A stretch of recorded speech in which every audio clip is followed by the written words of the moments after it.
और चलिए आगे बढ़ते हुए चर्चा की शुरुआत करते हैं। मेरे साथ major general retired doctor Rajan Kochar ji, senior defence expert जुड़ गए, wing commander retired Praful Bakshi sir भी जुड़ गए मेरे साथ। तो बहुत स्वागत है सर आपका एंड वेरी गुड इवनिंग। सबसे पहले आप ही के पास आते हुए डॉक्टर राजन कोचर सर, ये जो डील हुई है इसके बारे में आप ये क्या कहेंगे, और सबसे बड़ी बात ये भी सर कि ये कितना ज़रूरी हो जाता है अभी के सर्कमस्टेंसेस में भारत के लिहाज से। धन्यवाद खुशबू जी, मुझे इस डिस्कशन में आपने बुलाया। बहुत इम्पोर्टेंट सवाल है क्योंकि वॉरफेयर का तरीका चेंज हो रहा है और इसीलिए आपने देखा कि चीफ ऑफ आर्मी स्टाफ ने अनाउंस किया है कि एक रुद्र ब्रिगेड आ रही है, एक भैरव बटालियन आ रही है, क्योंकि ये आने वाले युद्ध में जो जितनी जल्दी कार्रवाई करेगा और जो टाइम पे अपना जो मिशन को कंप्लीट करेगा वो अहमियत रखेगा और कार्रवाई आपकी दुरुस्त हो और कार्रवाई आपकी टाइम पे हो और जो आपको मैक्सिमम डिस्ट्रक्शन इफेक्ट टारगेट पे आपको चाहिए, तो उसके लिए आपको फायर पावर की जरूरत है। और इसलिए मैं मानता हूं कि ये जो डील है ये भारत के लिए बहुत इम्पोर्टेंट है। ख़ास तौर पे आपने जब जेवलिन एंटी टैंक मिसाइल का आपने जिक्र किया, ये एक इसको बहुत ही बेहतरीन वेपन सिस्टम है। अगर मैं आपको याद दिलाऊं, यूक्रेन रशिया की लड़ाई में कुछ स्टैटिस्टिक्स है मेरे पास, 300 जेवलिन मिसाइल इस्तेमाल हुए थे और 280 टैंक्स को नष्ट किया गया था रशिया के, 93% हिट प्रोबेबिलिटी के साथ। तो आप समझ सकते हैं कि ये कितना इम्पोर्टेंट एक वेपन है जो भारत की इन्वेंट्री में आ रहा है। और बहुत इम्पोर्टेंट है जो इसमें चार्ज है, जो इसका प्रोजेक्टाइल है वो एक हाई एक्सप्लोसिव एंटी टैंक है और एक टैंडम चार्ज में काम करता है। इसका मतलब कि इसमें दो चार्ज होते हैं और आजकल के जो मॉडर्न टैंक्स है, अगर आपको डिस्ट्रॉय उनको करना है तो इस टाइप का आपको एक चार्ज आपको चाहिए होगा, क्योंकि टैंक्स के पास एक एक्सप्लोसिव रिएक्टिव आर्मर होता है जिसको ERA बोलते हैं। तो पहला वाला जो आपका चार्ज है वो एक्टिवेट हो जाता है जब आप एक्सप्लोसिव रिएक्टिव आर्मर के साथ आपका जो कॉन्टैक्ट होता है, और फिर जो आपका दूसरा चार्ज है वो टैंक को ध्वस्त करता है। तो एक फायर एंड फॉरगेट इसको सिस्टम है। इसके पास एक बहुत एक आधुनिक फीचर है, लॉक ऑन बिफोर लॉन्च। इसका मतलब कि ये टारगेट पे ऑलरेडी लॉक ऑन हो जाता है और फिर इसको बाद में आपको गाइडेंस देने की ज़रूरत नहीं है। और जो इसका फायरर है, क्योंकि उसकी पोजीशन कॉम्प्रोमाइज़ हो जाती है, वो अपनी जगह भी बदल सकता है क्योंकि उसके पास टाइम है 4 किलोमीटर तक इस लॉन्चर का जो ये इसको वॉरहेड अपना फायर करता है, रेंज है। तो ये मैं मानता हूँ कि इसको आने वाले एक्चुअली वक्त में हम जब दुश्मन के आर्मर कॉलम्स की बात इसको करेंगे, उनके लॉजिस्टिक इंस्टॉलेशंस की बात करेंगे और लाइन ऑफ कंट्रोल में भी ये बहुत कारगर आपको साबित होगा। और दूसरा आपने इसको जिक्र किया एक्सकैलिबर राउंड। अब ये जो एक्सकैलिबर राउंड है ये एक 155 mm का राउंड है और एक प्रिसिशन गाइडेड म्यूनिशन है। इसका circular error of probability 2 metre, इसका मतलब कि 2 मीटर के अंदर ये वार करता है। तो एक इसको बहुत ही एक प्रिसिशन वेपन है, बिकॉज इस टाइप का एक आर्टिलरी प्रोजेक्टाइल भारत की फौज में नहीं है आज की डेट में। इसलिए हम बहुत अपेक्षा कर रहे थे कि हमारे पास जल्दी से जल्दी ये आए और ये तकरीबन 50 किलोमीटर की रेंज पे हम इसको फायर कर सकते हैं। और जो हमारे पास गन्स हैं, अटैक्स हैं, हमारे पास धनुष है, हमारे पास वज्रा K9 है, ये सबके साथ कंपैटिबल है। तो मैं मानता हूं कि ये जो डील हो रही है, और मैं एक्चुअली चाहूंगा कि ये और क्वांटिटी में खरीदा जाए, बिकॉज अभी इसको मुझे लगता है क्वांटिटी सफिशिएंट नहीं रहेगी। पर आने वाले वक्त पे मुझे लगता है हम इसका एक रिपीट ऑर्डर देंगे और हमारे पास और क्वांटिटी भी आएगी।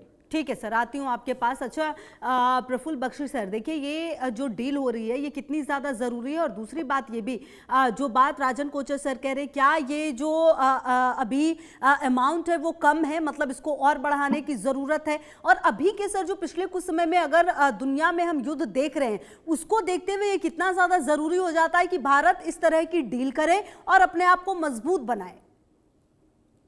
Thank you Khushboo ji. General Kochar बिल्कुल, जनरल राज बिल्कुल ठीक कह रहे हैं। इसमें दो राय नहीं है। एंड कि हमको ये जो डीजल एम्यूनिशन की, खासकर ये आर्टिलरी राउंड्स की जो हमारी कमी कारगिल में पड़ गई थी। क्यों पड़ गई थी? क्योंकि हम बना नहीं रहे थे।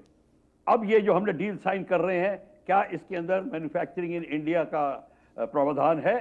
क्या हमने ये कॉन्ट्रैक्ट में साइन कराया है, including anti tank javelin, including Excalibur otherwise is a very good weapon system. इसके अंदर आफ्टर लॉन्च ये ग्लाइड कर सकता है, कनाट खुल जाते हैं, एंड सीपी इसका लेस देन 2 मीटर्स है। बड़ी शानदार बात है, इसमें दो राय नहीं है। पर जब लड़ाई जैसे मॉडर्न वॉरफेयर आज की चल रही है, 4 साल हो गए यूक्रेन की और रशिया की लड़ाई, उससे भी ज्यादा। वो अब ये कोई अमेरिका इराक की लड़ाई नहीं है। अब ये लड़ाई जब होती है, जब दो देश लड़ते हैं, लॉन्ग टर्म की लड़ाई है। ये कोई 4-4, 5-5 दिन की लड़ाई नहीं है। आपका वॉर रिजर्व क्या है?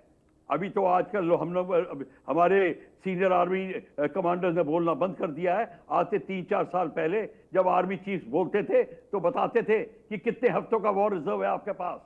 ये सारा का सारा क्यों कमी है? क्योंकि हमारी ऑर्डिनेंस फैक्ट्रीज बना नहीं रही थी। अब हम देखेंगे क्या हमारा प्रावधान है कि this Excalibur weapon, anti tank javelin missile और जितने वेपन लोकेटिंग रडार्स वगैरह, are we going to make it or not? Are we forcing America, or is America forcing this deal on us? हमारे को इसकी जरूरत है और ये बहुत अच्छी डील है। This is a requirement of Indian army. Indian army की आर्टिलरी की बड़ी जबरदस्त जरूरत है। Let me tell you one thing, अगर आपको लड़ाई जीतनी है तो आपके पास आर्टिलरी होनी चाहिए। आर्टिलरी जब टैक्टिकल बॉम्बिंग करता है ऑन द बैटलफील्ड, तब आपकी आर्मी आगे बढ़ती है। एयरफोर्स की बॉम्बिंग जो होती है वो टारगेट डिस्ट्रॉय जरूर कर देती है, पर आपको मैं बता दूं, वो सारी होती है जब आर्मी ऑक्यूपाई आगे जाके करती है। तो आर्मी को आगे बढ़ाने के लिए फील्ड आर्टिलरी की बड़ी जरूरत होती है। आपको anti tank javelin, anti tank weapons की जरूरत है, या एक्सकैलिबर की जरूरत है और रहेगी। पर हमको ये देखना होगा हमारे पास लॉन्ग टर्म प्रावधान है कि नहीं। इसका मैंने कॉन्ट्रैक्ट नहीं देखा, ना ही मैंने पढ़ा है, बट मैं ये एक याचना कर सकता हूं गवर्नमेंट से कि यार कॉन्ट्रैक्ट ऐसा साइन हो कि आपको फिर कहीं अगल बगल में देखने की जरूरत ना पड़े। मेक इन इंडिया तहत जो हमारी अब पॉलिसी बन गई है, उस पॉलिसी को हमको चलाना पड़ेगा। और let me tell you one thing, ये जरूरी नहीं है कि अमेरिका के पास ही है, ये रशिया के पास भी है ऐसे वेपन सिस्टम, फ्रांस के पास भी हैं, जर्मनी के पास भी हैं। ये मत सोचिए कि सिर्फ यही है सिर्फ। तो हमको लेने के लिए और भी जगहें हैं अगर हमें लेना है, पर हम सिर्फ लेने से सिर्फ हमको सेटिस्फाई नहीं होना। हमको सेटिस्फाई होना है, इसकी टेक्नोलॉजी लानी है मेक इन इंडिया तहत। और जो हमारे आर्मामेंट के टेक्नोलॉजी के जो पार्क्स बन रहे हैं हर एक स्टेट के अंदर, बड़े बड़े डिफेंस कॉर्पोरेट सेक्टर जो इंक्रीज हो रहा है, उसकी कैपेसिटी इंक्रीज हो रही है, हमें करना है। इसका एक्सपोर्ट हमें करना चाहिए, ना कि हम इसे इंपोर्ट लें। बात तब बनेगी क्योंकि तब आपकी जो फॉरेन पॉलिसी का स्टैंड स्ट्रांग होता है व्हेन यू आर एक्सपोर्टिंग। तभी अमेरिका का स्ट्रांग इतना क्यों है? Because you exporting all weapons, countries are depending on America. तो ये हमको देखना होगा। पर ये जो डील है ये शानदार डील है। वी मस्ट लुक अप कि इससे हमारे और वेपन सिस्टम्स, हमारे efficiency of artillery, mechanised infantry, उसकी और जो capacity to advance in tactical battle area depends on these weapon systems. नहीं तो स्टेलमेट वॉरफेयर के लिए तो फर्स्ट वर्ल्ड वॉर के वेपन्स चल जाएंगे। पर ये बात आपको चाहिए इस मोबिलिटी के लिए, सीरियस मोबिलिटी के लिए, तब आपको इन वेपन्स की बड़ी जरूरत है। ठीक है सर। अच्छा राजन कोचर सर, ये जो परिस्थितियां फिलहाल अभी पिछले कुछ समय से अगर हम देखें तो दुनिया में सभी देशों के साथ बदली है। नो डाउट भारत के संबंध जो है वो अपने पड़ोसी जो देश हैं, चाहे वो नेपाल रहे, पाकिस्तान रहे या फिर श्रीलंका रहे, बांग्लादेश रहे, सबके साथ बदले हैं। और ऐसे में भारत हमेशा से ही तैयार रहा है, ना सिर्फ एलओसी पर, एलएसी पर, बल्कि तमाम उन सीमावर्ती जगहों पर जहां पर उसकी जरूरत है। ऐसे में अमेरिका के साथ भी सर संबंध बदले, लेकिन जब क्या इस तरह के रक्षा समझौते होते हैं तो किन बातों का ध्यान रखना होता है और भारत कितना सजग है इस तरह के रक्षा समझौतों को करते हुए, तब जबकि ट्रंप तमाम चीजों को देख रहे हैं और तब जबकि ट्रंप ने पिछले कुछ समय में काफी परेशानियां भारत के लिए भी खड़ी की हैं। बहुत अच्छा सवाल है खुशबू जी। देखिए, इसको मैं 37 साल फौज में रहा और मैंने ये इसी क्षेत्र में काम किया है, प्रोक्योरमेंट्स में और इसको एमुनिशन मैनेजमेंट में। तो मेरा ये एक्सपीरियंस कहता है, और जो आपका सवाल है कि हम जब इसको समझौता ऐसे करते हैं, और जो बख्शी साहब ने बहुत अच्छी बात कही है, क्या हमारे पास सर्च कैपेसिटी है? बिकॉज लड़ाई में एक्चुअली क्या होता है कि आपको पता नहीं कि लड़ाई कितनी लंबी खिंचेगी। अब हर एक लड़ाई सिंदूर की तरह नहीं होगी, आपका 4 दिन में ख़त्म नहीं होगी। हो सकता है, आपने चीफ ऑफ आर्मी स्टाफ की स्टेटमेंट सुनी है, 4 दिन हो सकते हैं, 40 दिन हो सकते हैं, 40 महीने हो सकते हैं। तो क्या आपके पास क्षमता है, एक डिफेंस इकोसिस्टम क्या आपके पास है, जैसे रशिया के पास है, कि आपके पास उसकी सर्च कैपेसिटी होनी चाहिए? उसके लिए transfer of technology is very important. इसीलिए मैं मानता हूं कि ये जो कॉन्ट्रैक्ट है, इसको मैंने भी नहीं देखा है, बट मैं चाहूँगा इसमें एक क्लॉज हो जिसमें ट्रांसफ़र ऑफ टेक्नोलॉजी का इसको मेंशन हो, क्योंकि आने वाले वक्त में हम बार बार अमेरिका के पास थोड़ी जाएंगे। आज अमेरिका हमको दे रहे, कल अगर वो मना कर दे तो हमारा क्या होगा? आपको मैं एग्जांपल देता हूं। जब ये आपने अपना इसको ब्रह्मोस को रफेल में फिट करना था, आपके पास सोर्स कोड नहीं था, आपको फ्रांस ने दिया नहीं उस टाइम पे। तो बाद में जो बातचीत हुई है शायद वो आपको मिल जाएगा, पर जब आपको चाहिए था आप उसको इस्तेमाल नहीं कर सके, इसको रफेल के ऊपर आप उसको फिट नहीं कर सके। तो इसको ये एक लेसन है हमारे लिए, और हर एक लड़ाई एक लेसन हमको सामने लेके आती है। और जो आपका कॉन्ट्रैक्ट होता है उसमें ट्रांसफर ऑफ टेक्नोलॉजी का क्लॉज होना चाहिए, और यहाँ पे मैन्युफैक्चरिंग हमारी स्टार्ट होनी चाहिए। अगर हम एक वेपन सिस्टम ले रहे हैं, अगर आपने एक्स कैलिबर राउंड अपना ले रहे हैं, आप जेवलिन ले रहे हैं, हमारे पास स्पाइक भी है। हमारे पास इजराइल की जो स्पाइक ATGM है वो जेवलिन से भी बेहतर है। तो एक हाइब्रिड मोड में हम हैं। अब हम हर एक टाइप का वेपन सिस्टम अपने पास रखना चाहते हैं, बट हमको जल्दबाजी में डील्स नहीं करनी चाहिए, सोच समझ के करनी चाहिए। उसमें ट्रांसफर ऑफ टेक्नोलॉजी को लेके आना चाहिए, और उसमें एक MRO भी लेके आना चाहिए। MRO का मतलब है मेंटेनेंस, रिपेयर एंड ओवरऑल। अभी जो ये तो एमुनिशन है, इसको MRO की जरूरत नहीं पड़ेगी, पर अगर हम बाकी प्लेटफॉर्म्स लेते हैं, जैसे अल्ट्रा लाइट हवाइजर M777 जो हमने इसको अमेरिका से लिया है, उसमें ट्रांसफर टेक्नोलॉजी इन्वॉल्व नहीं थी, तो बार बार आपको अमेरिका के पास जाना पड़ेगा। तो MRO भी आपके पास होना चाहिए। इसकी एक लाइफ साइकिल होती है हर एक इक्विपमेंट की, और कुछ साल के बाद इसका ओवरऑल होगा, और जो ये आपके पास फैसिलिटी होगी ओवरऑल और रिपेयर की और मेंटेनेंस की, वो आपके पास भारत में होनी चाहिए। और इसीलिए मैं ये चीज़ मानता हूँ, ये बहुत इम्पॉर्टेंट मुद्दा है, आपके प्रोग्राम में रेज हुआ है, और शायद लोग सुन रहे होंगे जो गवर्नमेंट में है कि इसके ऊपर जो तवज्जो देने की ज़रूरत है। बिकॉज आज आपने 100 ले लिए, 100 क्या होता है? इसको 100 आपके जेवलिन आपके क्या होते हैं? यूक्रेन के पास 1000 से ऊपर जेवलिन हैं। तो आपको जब एक वेपन सिस्टम आपको लेना पड़ेगा, तो उसमें एक तो आपको प्रोक्योरमेंट क्वांटिटी आपको स्केल अप अपनी करनी पड़ेगी कि आपकी जो आपकी ज़रूरत है उसके हिसाब से आप ले रहे नहीं ले रहे। आप एक अमेरिका को खुश करने के लिए आप उनको ऑर्डर इसको दे रहे, वो बात आपकी बनेगी नहीं, बिकॉज आपको सफिशिएंट क्वांटिटी में अपनी जो आपके वॉइड्स हैं, ये जो ऑफेंसिव इसको ऑपरेशंस के आपके जो वॉइड्स हैं उन वॉइड्स को आपने फिलअप अपना करना है। और ये बहुत इंपॉर्टेंट है, सर्च कैपेसिटी आपने क्रिएट करनी है, आपने एक प्राइवेट इंडस्ट्री को इसको शामिल अपना करना पड़ेगा, बिकॉज पीएसयू अकेले काम नहीं कर पाएंगे। इसको मैंने पीएसयू का बहुत डीप स्टडी किया है, वो ये आपकी ज़रूरतों को मेकअप नहीं कर सकती हैं, आपको प्राइवेट सेक्टर को लेके आना पड़ेगा। और खुशी है मुझे कि प्राइवेट सेक्टर ऑलरेडी आ चुका है और काफ़ी इन्वॉल्वमेंट है प्राइवेट सेक्टर, उसको और बढ़ाना पड़ेगा, उसको बजट देना पड़ेगा, उसको अश्योर्ड ऑर्डर देने पड़ेंगे। बिकॉज अगर एक असेंबली लाइन, एक प्राइवेट प्लेयर एक असेंबली लाइन अगर उसको लगाना उसको चाहेगा तो उसको एक अश्योरेंस मिलनी चाहिए कि हर एक साल उसको ऑर्डर मिलेगा। आपने उसको एक साल ऑर्डर दे दिया, अगले साल आपने नहीं दिया जी, तो वो क्या करेगा अपनी असेंबली लाइन लेके। ये सारे प्रैक्टिकल मुद्दे हैं जो आई थिंक इसको सोचने की जरूरत है। और जब हम एक कॉन्ट्रैक्ट में जाते हैं, कॉन्ट्रैक्ट मैनेजमेंट एक बहुत ही टेक्निकल और एक प्रोफेशनल तरीके का होता है और इसको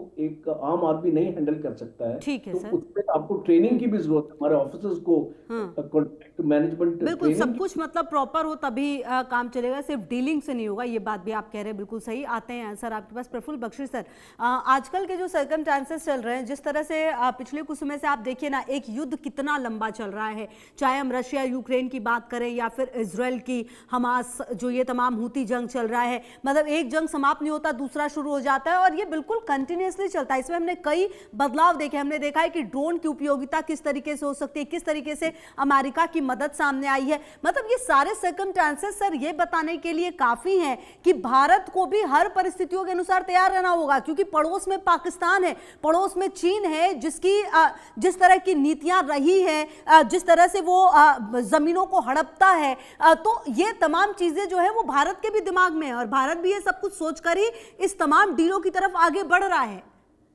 खुशबू जी आप बिल्कुल ठीक कह रही हैं, पर इससे पहले रिक्वायरमेंट होती है आपकी सोच इस लाइन में होनी चाहिए, आपकी पॉलिसीज और डॉक्ट्रिन लिखी जानी चाहिए। अगर आप ये कहते जाएं कि हम शांति प्रिय देश हैं, हम पहले हमला नहीं करेंगे और इत्यादि इत्यादि, एक टाइम था आपके पॉलिसीज में था ये था कि हम डिफेंस इक्विपमेंट नहीं बनाएंगे, एक्सपोर्ट नहीं करेंगे क्योंकि हम महात्मा गांधी गौतम बुद्ध के देश हैं, ये आपकी डिफेंस पॉलिसी थी। आपको हंसाने की कोशिश नहीं कर रहा। 1962 की वॉर हो रही थी, आपकी ऑर्डिनेंस फैक्ट्री कॉफी परकुलेटर्स बना रही थी। अब आपको पता चल जाए कि क्या हमारी स्थिति थी, मनोस्थिति उस समय की क्या थी। अब वो चेंज हो रही है। अब जैसे चाइना अपने स्कूल में सिक्योरिटी स्टडीज बच्चों को पढ़ाता है, कॉलेजेस में इस बात के तवज्जो दी जाती है कि किस तरीके से डिफेंस इंडस्ट्री इंक्रीज हो सकती है, इसकी आपको नॉलेज और टीचिंग होनी चाहिए, तब आपकी पॉलिसीज बनेंगी। रैंड कॉर्पोरेशन ने लिखा था 1947 से लेकर 95 तक भारत की सिक्योरिटी डॉक्ट्रिन ही नहीं है, सारी लड़ाइयां बिना डॉक्ट्रिन के हुई हैं। यह स्थिति अब नहीं रहेगी। 2014 के बाद जो ये बदलाव देख रहे हो आप, ये हमने अपनी मनोस्थिति बदल दी है। अब आपके जो डिफेंस जो प्रोडक्शन में चेंज आया है, उसके कारण आप देखेंगे कि आपको पूरा का पूरा जो पैटर्न है, इंडस्ट्री को इन्वॉल्व करना, प्राइवेट इंडस्ट्री को लगाना और एफडीआर, अगर आपको फॉरेन इंडस्ट्री मंगानी है उसका फॉरेन डायरेक्ट इन्वेस्टमेंट इंक्रीज 100% कर दिया है। ऑफसेट अरेंजमेंट्स की बात आ गई है और ये सारा का सारा, और जो जनरल कोचर बोल रहे थे, आपका जो ऑर्डिनेंस का इन्वेंट्री कंट्रोल सिस्टम में जो चेंजेस आए हैं, अब देखिए आप 100 जब 500 शेल लेके जाएंगे, लड़ाई ना हुई, उनका शेल्फ लाइफ खत्म हो जाएगी। जब शेल्फ लाइफ खत्म हो जाती है तो आपको आर्टिलरी शेल को क्या करना पड़ता है, डिस्ट्रॉय करना पड़ता है। आप उसको क्या रिन्यू थोड़ी कर सकते हैं ब्रासो लगा के, पॉलिश करके, ये नहीं होता। ये सारी की सारी चीजें हमारे को मैन्युफैक्चरिंग की तरफ बढ़ाएगी, प्राइवेट इंडस्ट्री को इंक्लूड करेगी। इसके लिए आईआईटी में स्टूडेंट्स को प्रोजेक्ट्स लिखने पड़ेंगे, they have to study this. हमारे बच्चों को इसकी शिक्षा देनी चाहिए हमें कि ये गेम सिर्फ आर्मी और एयरफोर्स और नेवी में सीमित ना हो, ये सबको पता होना चाहिए। इसके लिए खुशबू जी, हमको ये जो आपका प्रोग्राम है, ये आई रियली अप्रिशिएट कि ये ऐसा प्रोग्राम कराया ताकि everybody is coming to know. But फिलहाल ये जो डील हो रही है, वी होप कि government changes the policy has catered to it. अब आगे प्राइवेट इंडस्ट्री को बढ़ाएंगे, मिलाएंगे और हम ये देखेंगे कि कि और इससे हम और बेटर क्या कर सकते हैं। R&D में कितना पैसा लगा रहे हैं हम, अब आप अपना बजट खोल के देख लीजिए और देखिए R&D में कितना पैसा लग रहा है। मिनिमम पैसा खर्च होता है भारत की R&D में। हमको रिसर्च एंड डेवलपमेंट पे जितना पैसा लगाओगे तब लगेगा। आपका जो GDP है डिफेंस का कितना है, it should not be 1.9%, it should be 3.8 to 4% of your total GDP of the country। तब आपको पता चलेगा कि क्या हो। आपकी ठीक है। लड़ाइयां अब छोटी मोटी नहीं होंगी कि अब अगर 3 front वॉर खुल गई between Bangladesh one side, China one side and Pakistan one side, आप कैसे मुंह देखोगे। ये Nobody बात will सर come आप for- बिल्कुल for- सही कह रहे हैं। अब समय की थोड़ी कमी भी है। राजन कोचर सर, अब बस मैं लास्ट कमेंट आपसे लेना चाहती हूँ। जो बात प्रफुल्ल बख्शी सर कह रहे हैं उसी को आगे ले जाते हुए, अब वो सिचुएशन नहीं हो सकता है कि अब पाकिस्तान जो है उसके सिनेरियो इतने अच्छे बांग्लादेश के साथ बन गए हैं, चीन हमेशा से उसका हिमायती रहा है, क्या पता तीनों मिलकर प्लानिंग कर दे। भारत को अब उस हिसाब से ही सोचकर आगे बढ़ना होगा। खुशबू जी, ये जो विकसित भारत की बात हो रही है ना, इसको बदल के सुरक्षित भारत की बात करनी चाहिए। हाँ, और बिकॉज आप विकसित नहीं बन पाएंगे जब तक आप सुरक्षित नहीं होंगे। और जैसे आपने देखा बांग्लादेश की आपने बात की, नया फ्रंट खुल गया और इसको बांग्लादेश बॉर्डर पे मैं पोस्टेड रह चुका हूँ, खुला बॉर्डर है, कोई इसको फेंसिंग नहीं है, इसको लोग आते हैं जाते हैं और वहाँ पे इन्फिल्ट्रेशन इतनी होती है। तो जो आपकी सिक्योरिटी एनवायरनमेंट इतना वनरेबल हो चुका है, आपने अभी देखा कि जो बॉम्ब ब्लास्ट हुआ दिल्ली में, उसकी तार आपको बांग्लादेश तक आपको दिखाई हाँ, बिल्कुल। ये बहुत इंपॉर्टेंट है आपने जो अभी मुद्दा रेज किया है। और जो सिक्योरिटी के ऊपर हम अपना पैसा, हम अपने ये मैं एक बार एक कमेंट एक पॉलिटिशियन का सुन रहा था कि हम फौज को इतना पैसा क्यों दे रहे हैं, लड़ाई तो होने वाली नहीं है। अब आपने देख लिया ना कि इसको लड़ाई कभी भी हो सकती है आज के एक सिक्योरिटी एनवायरनमेंट में। उसके लिए आपको फौज को अगर आपको तैयार करना है तो फौज को आपको बजट देना पड़ेगा, आपको जो फौज की जरूरत है ये पूरी करनी पड़ेगी। और इसीलिए अभी वक्त आ गया है और खुशी है मुझे कि इमरजेंसी प्रोक्योरमेंट स्टार्ट हो गया है और 50,000 करोड़ फौज को दिया गया एक साल के अंदर खर्च करने के लिए, जिसमें आपकी जो भी आपका क्रिटिकलिटीज हैं, जैसे आपको ड्रोन चाहिए, आपको मिसाइल चाहिए और आपको इतनी क्वांटिटी में चाहिए, हम उसको खरीद रहे हैं। तो अभी ये एक पहल है और इसको उम्मीद है कि ये एक पहल तक ही ना रहे, हम इसको एक नेक्स्ट स्टेज तक लेके जाएं और इसको कंटिन्यूसली हम अपने आप को अपग्रेड करते हैं। आप इसको देखिए, जो पाकिस्तान है, हम पाकिस्तान के साथ नहीं लड़ रहे हैं, हम चाइना और पाकिस्तान के साथ लड़े, साथ में टर्की भी। तो इसको एक देश नहीं है, 3 देश, अजरबैजान भी घुसा हुआ है। तो इतना आसान नहीं है इनको लड़ना, इसलिए भारत को और ताकतवर होने की जरूरत है। बिल्कुल सर, ये बात आप सही कह रहे हैं। भारत को और ज़्यादा ताकतवर होने की ज़रूरत है और शायद इसी दिशा में भारत लगातार काम भी कर रहा है और लगातार इस पर नज़र भी रहेगी कि आने वाले समय में भारत की डील किस तरीके से तमाम देशों के साथ होती है। बहुत शुक्रिया राजन कोचर सर आपका भी और प्रफुल्ल बख्शी सर आपका भी समय देने के लिए। और कहीं ना कहीं देखिए, ये बेहद महत्वपूर्ण है जो डील